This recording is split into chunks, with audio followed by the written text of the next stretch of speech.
Johnny Sandhya சீரியல்ல இப்போ ஒரு எக்ஸ்ட்ரானரியான எபிசோடு வந்திருக்குன்னே சொல்லலாம். மிஸ் பண்ணாம ஃபுல்லோடையும் கேளுங்க. அதுக்கு முன்னாடி இந்த வீடியோ பிடிச்சிருந்துச்சுன்னா லைக் பண்ணி நம்ம சேனலுக்கு கண்டினியூ ஆதரவு வந்து தாங்க. சிவராமன் கிட்ட எத்தனையோ வாட்டி பார்வதி வந்து சொல்லியிருக்காங்க. ஆனால் கேட்கவே மாட்டேன்னு அவர் பாட்டுக்கு கோச்சிட்டு போகிறாரு. பத்மாவும் பார்வதியும் திட்டம் போட்டுட்டு இருக்காங்க. நம்ம முதல்ல மகாலிங்கத்துக்கிட்ட ஃபோன் அடித்து கூப்பிடணும். அவரோட உதவி வந்து தேவை அப்படின்னு சொல்லிட்டு 3 பேர் வந்து ஒரு இடத்துல வந்து மீட் பண்ணுறாங்க. என்ன ஆச்சு? என்கிட்ட கூட பார்வதி எதுவும் சொல்லலை. நான் சிவராமனுக்கு நல்லபடியாக ஒரு கம்பெனி வச்சு தரணும்னு ஆசைப்பட்றேன் அப்படின்னு சொல்கிறாங்க. ஏம்மா, கம்பெனி ஆரம்பிக்கிறதுனா லேசுப்பட்ட விஷயம் இல்லை. இப்போ கதிரை எடுத்துக்க. ஒரு இடத்துல வேலை பார்த்தா தொழில் எல்லாத்தையும் கற்றுக்கிட்டாப்புல அதுக்கப்புறம் ஒரு தொழில் வந்து வச்சு கொடுத்தாங்க. ஆனால் சிவராமனுக்கு என்ன வரும் என்ன வராதுன்னு தெரிஞ்சு தான் பிஸ்னஸ் ஆரம்பிக்க முடியும். என்னண்ணா சொல்கிறீங்க? இதுக்கு இவ்வளோ விஷயம்லாம் இருக்கா அப்படின்னு சொல்லி கேட்கும்போது, ஆமாம், அதெல்லாம் எனக்கு தெரியாது. கதிரே சின்ன பையன் ஆரம்பிக்கும்போது தனா முயற்சி பண்ணி ஏதோ ஒன்று சாதிக்கணும்னு முடிவு பண்ணிட்டாங்க. என் புருஷனுக்கு மரியாதை கிடைக்கணும்னா கண்டிப்பாக நான் தொழில் வச்சு கொடுக்க போகிறேன். எனக்கு பணம் தேவை. ரெகுராம் முன்னாடி வந்து நின்றுட்டு பணம் வேணும்னு சொன்னால் அப்படியே வாரி வழங்கிடுவாரா? அதெல்லாம் கொடுக்கவே மாட்டாங்க. குடும்பத்தை பிரிக்கணும்னு நினைக்கிறியான்னு சொல்லி ஏதாவது சொல்லிக்கிட்டே இருப்பாங்க. நம்ம எதுவாக இருந்தாலும் பேங்க்கில் போய் கேட்டுக்கலான்னு சொல்லிட்டு பத்மா, பார்வதி, மகாலிங்கம் 3 பேரும் வந்து போயிட்டுருக்காங்க. ஒரு பேங்க் வாசலில் வந்து நிற்கிறாங்க. இது எனக்கு தெரிஞ்ச பேங்க் தான், தெரிஞ்ச மேனேஜர் தான் சொல்லிட்டு அப்படியே வந்து போகிறாங்க. அந்த இடத்துல பார்வதி கிட்ட வந்து பேசுகிறாங்க. உன் புருஷனுக்கு நல்லபடியாக நீ லோன் வச்சு கொடுத்து ஆரம்பித்து கொடுக்கணும்னு நினைக்கிறதெல்லாம் நல்ல விஷயந்தான். ஆனால் அதுக்கேற்ற மாதிரி நீங்கள் எனக்கு சொத்து பத்திரம் ஏதாவது கொடுக்கணும். சொத்து பத்திரமா? ஆல்ரெடி இது மாதிரி கேட்பாங்கன்னு தெரிஞ்சுதான் ரகுராம் பேரில் இருக்கிற சொத்து பத்திரம் எல்லாத்தையும் எடுத்துகிட்டு வந்திருக்காங்க. அந்த இடத்துல இது இவ்வளோ இருக்குது, இது எல்லாம் எங்களோட சொத்து தான் அப்படின்னு சொல்லும்போது, ஓ, ரகுராமோட தம்பி தான் சிவராமன், அவங்களோட மனைவியா? உங்கள் பேரில் வந்து எவ்வளோ லட்சம் வேணாலும் தரலாம். ஏன்னா நீங்கள் ரொம்ப பெரிய குடும்பம். ஆனால் அதுக்குன்னு எங்களால் தர முடியாது. என்னங்க சொல்கிறீங்கன்னு சொல்லி பார்வதி வந்து கேட்குறாங்க. பத்மாவும், தரலான்னு சொல்கிறீங்களே? ஆமாங்க, தரலான்னு தான் இப்பயும் சொல்கிறேன். ஆனால் இது எல்லாம் ரகுராம் பேரில் இருக்குது. சிவராமன் பேரில் இருந்தால் மட்டும்தான் எங்களால் தர முடியும் அப்படின்னு சொன்னோன்னே யோசிக்கிறாங்க பார்வதி. இதெல்லாம் வாய்ப்பு இருக்கா இல்லையான்னு தெரியலையே அப்படின்னு சொல்லும்போது, இதுக்கெல்லாம் வாய்ப்பே இல்லைன்னு பத்மா வந்து சொல்லிடுறாங்க. நிச்சயம் சொத்து எல்லாத்தையும் நான் சிவராமன் பேரில் வந்து எழுதிட்டு கூடிய சீக்கிரம் உங்களை பார்க்க வரேன். எனக்கு 2 நாள் மட்டும் அவகாசம் தாங்க அப்படின்னு சொன்னேன். பொறுமையாக டைம் எடுத்துக்கங்க அப்படின்னு சொல்லிட்டு பேங்க் மேனேஜர் வந்து சொல்லிடுறாங்க. மகாலிங்கத்துக்கு தூக்கி வாரி போட்டுருது. அப்போனா ஏதாவது ஒரு தில்லுமுள்ளு பண்ணி தான் பார்வதி சொத்து வாங்குவா. பத்மா கிட்டேயும் ஏதாவது பேசி நம்பிக்கை வார்த்தையை பயன்படுத்தி அந்த சொத்தெல்லாம் நம்ம வந்து எடுத்துகிட்டு போயிடலாம். நமக்கு ஏகப்பட்ட கடன்லாம் இருக்குது. இவங்களுக்கு நான் உதவி செஞ்சதுனால நிச்சயம் இவங்களும் என்னை மாட்டி விட மாட்டாங்க. இவங்க என்னை மாட்டி விட்டாங்கன்னா இவங்களுக்கு இவங்களே வச்சுக்கிற ஆப்பாக இருக்கணும்னு மகாலிங்கம் வந்து யோசிச்சுட்டு இருக்காங்க. அந்த இடத்துல, என்ன பார்வதி, நீ மாட்டுக்கும் வந்து சொத்து எல்லாத்தையும் மாத்துறேன்னு சொல்கிற, அதுக்கு ஏகப்பட்ட பேர் கையெழுத்து வந்து போடணும், இது எல்லாம் சாத்தியமா அப்படின்னு சொல்லி கேட்குறாங்க. அதுக்கேற்ற மாதிரி நீங்கள் தான் ஒரு பத்திரத்தை வந்து ரெடி பண்ணி கொடுங்க. அதில் எம்டி பேப்பர் 2 3 பேப்பர் வந்து வச்சுருங்க. நம்ம அதில் பார்த்துக்கலாம் அப்படின்னு சொல்கிறாங்க. சரி பார்வதி, நான் ரெடி பண்ணுறேன். ஆனால் இதுக்கு பின்னாடி நான் தான் இருக்கேங்கிற விஷயத்த வந்து மாட்டிக்கிறப்ப சொல்லாதீங்க. சரிங்க, ரகுராம் கிட்டலாம் கெஞ்சிக்கிட்டலாம் என்னால் இருக்க முடியாது. மாமா எனக்குன்னு கொடுங்கன்னு. ஆனால் அவர்கிட்ட கேட்காமையே நம்ம வாங்கிக்கலாம். இங்கே அந்த பேப்பரை கொடுத்துட்டு நம்ம யாரையும் ஏமாற்ற போகிறதில்ல. ரகுராம் பேரில் இருந்தால் தான் இவங்க தருவேன்னு சொல்கிறாங்க. ரகுராமுக்கு என் புருஷன் பேரில் இருந்தால் தான் எனக்கு தருவாங்க. அப்படி இருக்கும்போது சொத்து எல்லாம் ஒரு பத்திரம் தானே, அது பிரச்சனை இல்லை. நான் அந்த சொத்தை வச்சு நாங்கள் தொழில் வந்து ஆரம்பிக்க போகிறோம். மீட்டதுக்கு அப்புறமேட்டுக்கு அந்த சொத்து எங்கள் பேரில் இருக்க போகுது. இதில் என்ன இருக்குங்கிற மாதிரி பார்வதி வந்து கரெக்டாக வந்து பேசிகிட்டு இருக்காங்க. ஓ, இவ்வளோ தெளிவாக இருக்கியா? முதல்ல அந்த சொத்தெல்லாம் என் பேருக்கு தான் வரப்போகுது. ஏன்னா அந்த பத்திரத்தை நீங்கள் என்கிட்ட கொடுத்து தானே எழுத சொல்வீங்க. அத்தனை சொத்துக்கும் சொந்தக்காரன் இந்த மகாலிங்கம்னு எழுதிட மாட்டானா? என்ன பார்வதி, என்னெல்லாம் நம்புறியா அப்படின்னு சொல்லும்போது, ஏய் நீ மாட்டுக்கும் இது மாதிரியெல்லாம் செஞ்ச நம்ம வீட்டில் தான் புத்திசாலின்னு ஏகப்பட்ட பேர் இருக்காங்களே.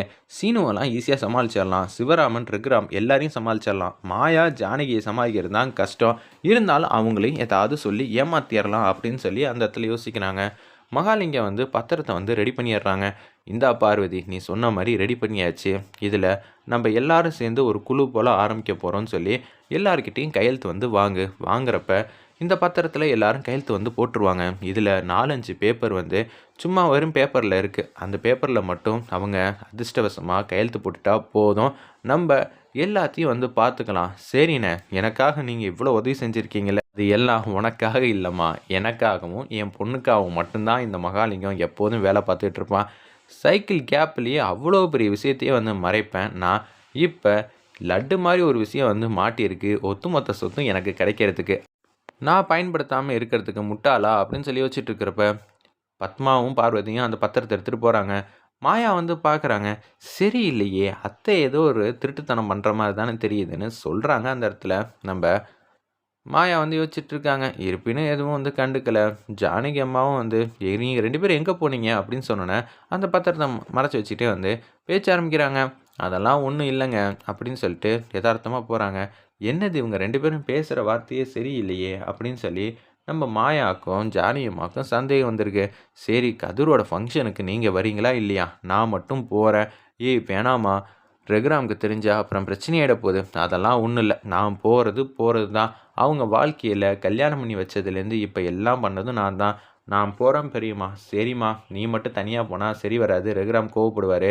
நம்ம 2 பேரும் சேர்ந்தே போகலான்னு சொல்லி ஜானகி அம்மா வந்து யோசிச்சுட்ருக்காங்க. அந்த இடத்துல பத்மாவும் பார்வதியும் முதல்ல சீனுவை வந்து கூப்பிட்டு, இது மாதிரி நம்ம ஆரம்பிக்கலாம்ப்பா, எல்லாருக்கும் நல்லது தானே அப்படின்னு சொல்லி ஆரம்பிப்போம். சீனுவை நம்ம பக்கம் இழுத்துட்டாலே சீனு முக்கால்வாசி பேரை வந்து சமாளிச்சிருவான். அது என்னமோ கரெக்டு தான் அப்படின்னு சொல்லும்போது, உங்கள் வீட்டுக்காரனை மட்டும் இந்த பக்கம் விட்டுறாதீங்க. அவர் எல்லாத்தையும் படித்து பார்த்தாருன்னா ஈஸியாக கண்டுபிடிச்சிருவாங்க. ஆமாம், நம்ம பத்திரத்தை நீட்டினாலே போதும். மாயாவாக இருந்தாலும் சரி, என் புருஷன் மணியாக இருந்தாலும் சரி, புத்திசாலித்தனமாக வந்து அவங்க எல்லாத்தையும் கண்டுபிடிச்சிருவாங்க. மொத்தம் எத்தனை பேப்பர் இருக்குது, அதில் என்னென்ன பேப்பர்லலாம் எழுதியிருக்குன்னு ஃபுல்லாக வந்து கண்டுபிடிப்பாங்க. பார்த்துக்கலாம் அப்படின்னு சொல்லிட்டு இருக்காங்க. அந்த இடத்துல அப்பன்னு பார்த்து, என்ன ரகுராம் கிட்ட கொடுக்கும்போது ஜாக்கிரதையாக வந்து கொடுங்க.